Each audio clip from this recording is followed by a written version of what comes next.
Animal House said, remain calm, all is well.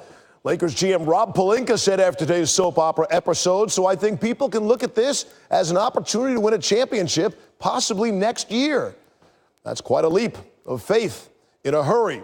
It was an eventful day in L.A. that actually all started in New York on the set of First Take after Magic sat down and went off. I think if you're going to talk betrayal, it's only with Rob. I start hearing, Magic, you're not working hard enough. Magic's not in the office. So people around the Laker office was telling me Rob was saying things. And I didn't like those things being said behind my back, that I wasn't in the office enough and so on and on. So I started getting calls from my friends outside of basketball saying those things now were said to them outside of basketball.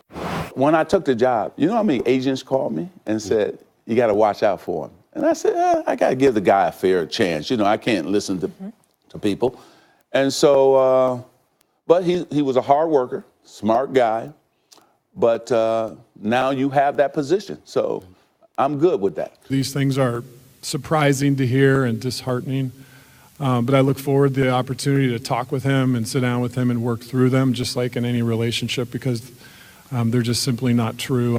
I think the most important thing for me is the 2 years of getting to work side by side with Irvin are some of the greatest memories I have in sports and work.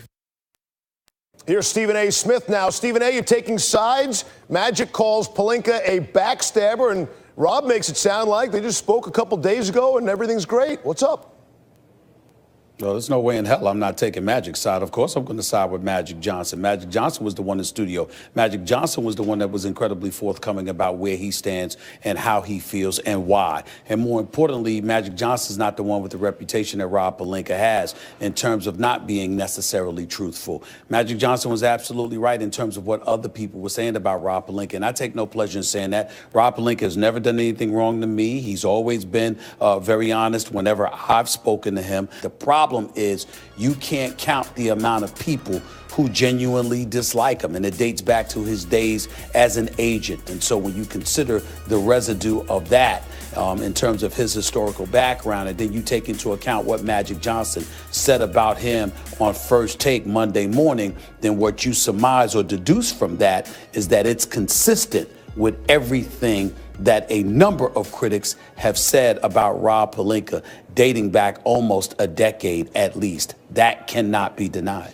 In essence, though, Stephen A., for the he said, the only thing that matters is, will this impact the Lakers getting the big-time free agents to come to Los Angeles? And your answer to that is what?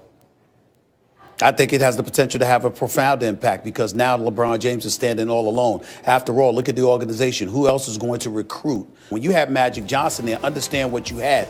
You had a guy who signed on to be an overseer. There were supposed to be subordinates under his stewardship that pounded the pavement and went about the business of doing everything they could to bring the great information to him, and then he was to make a decision. He wasn't somebody that was going to divest all his business interests, stop making money away from the Lakers organization, and be completely dependent on the Lakers organization for his finances the way the Buss family appears to be. That was never the deal that Magic Johnson signed on, according to what he told me. And now that he's publicized that to the masses and made sure that message is disseminated, I think it clearly has compromised the Los Angeles Lakers. I think the Lakers could potentially pay a price for it, and that price may be not attracting one single major marquee free agent to their franchise this summer. How much were you surprised of everything he aired on your show this morning?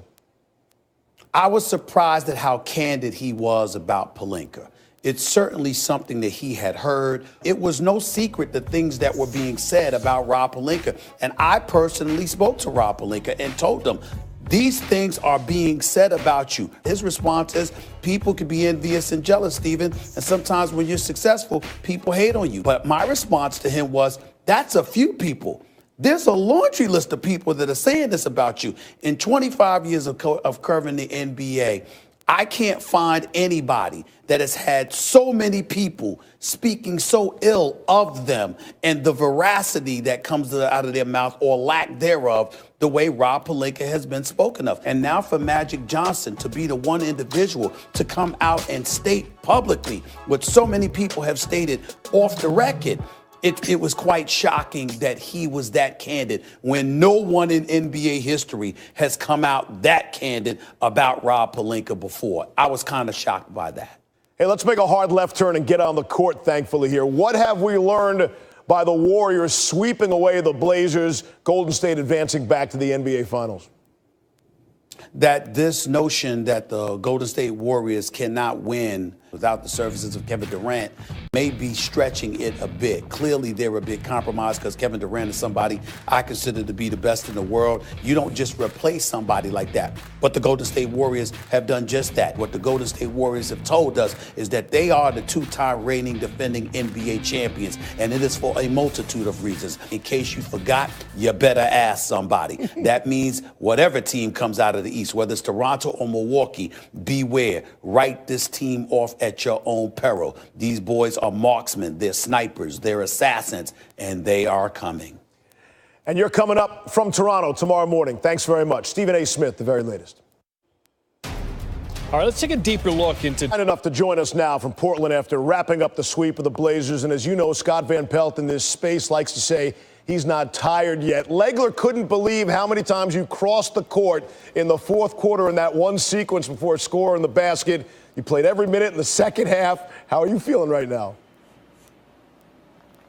I'm feeling great, man. It's kind of one of those games where you just got to find a way to get it done, and everybody stepped up. We had a lot of injuries, but the opportunity in front of us to, win tonight, advance our fifth finals in a row, and just celebrate as a team. Hard-fought victory, man. Portland played amazing tonight.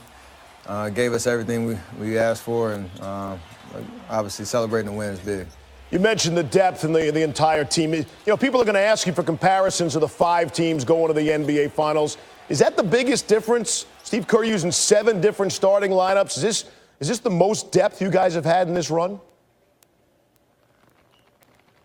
It's kind of funny because early in the playoffs, people were talking about how slim our bench was because our top guys were playing so well and playing heavy minutes, and then the entire narrative changes in this series where obviously with KD out, DeMarcus out, now Andre out, you got to have guys step up. But we set the culture from the beginning of the season and at the beginning of this entire run that everybody on the team, everybody that has a jersey on is going to help us win, whether it's a regular season game, a playoff game, or to clinch a Western Conference Finals. And talking about that and actually believing it makes a series like this possible where everybody stays confident. Doesn't matter how many minutes you play, you step foot on the floor, you help us win. And tonight was a perfect example of that. It's hard for coaches of championship teams to win Coach of the Year awards because everybody thinks, hey, you got the best players, you're supposed to win. We give it to somebody else. Tell me why Steve Kerr is so good, especially this year with the injuries, with the depth, with the tinkering of the lineup. Yeah, I'm pretty sure he'll be okay with that trade-off, going for the big trophy versus Coach of the Year. But the entire staff, they're very collaborative in terms of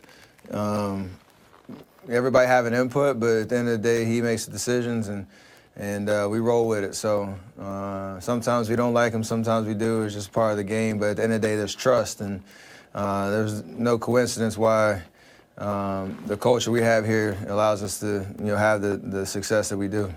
So what's the deal with getting behind by 15 every single game? Is that necessary part of your game? Does that drive you guys? Couldn't you play ahead the whole game? We talk about we don't want to be in that situation, but there's talented teams all throughout this league, and Portland came out swinging tonight, just like they did game 2 and 3. And our first quarter tonight gave us an opportunity to withstand a couple of those blows, and then Myers Leonard had the night of his life. Dame and CJ got loose, a little bit, and they made plays. But at the end of the day, we know 48, 53 minutes, whatever it takes. There's still time for us to leave our imprint on the game. We never lose our composure or panic at all. It's just, got to buckle down and play the full game. Hey, we'll let you get out of here after this one. Share the best exchange you had with Seth, either during the series or maybe after it. His game 2 jinx on my free throw streak finally came and bit me tonight. He didn't say nothing tonight, but as soon as I missed it in the fourth quarter, I looked at him. It was just 2 games later. But we exchanged jerseys and our families are here. It's just unbelievable. And at the end of the game tonight, just getting to hug him and obviously congratulate him on a great series, but something that we'll remember for a long time. So I kept the jersey and be on my wall somewhere. He was the one screaming about your travel late in that regulation. You know that, right? He's been tattletaling on me since birth. So it's all good. Thanks, Steph. We'll see you in the NBA Finals, pal. Thank you. Stephen Curry. Yeah, breaking all kinds.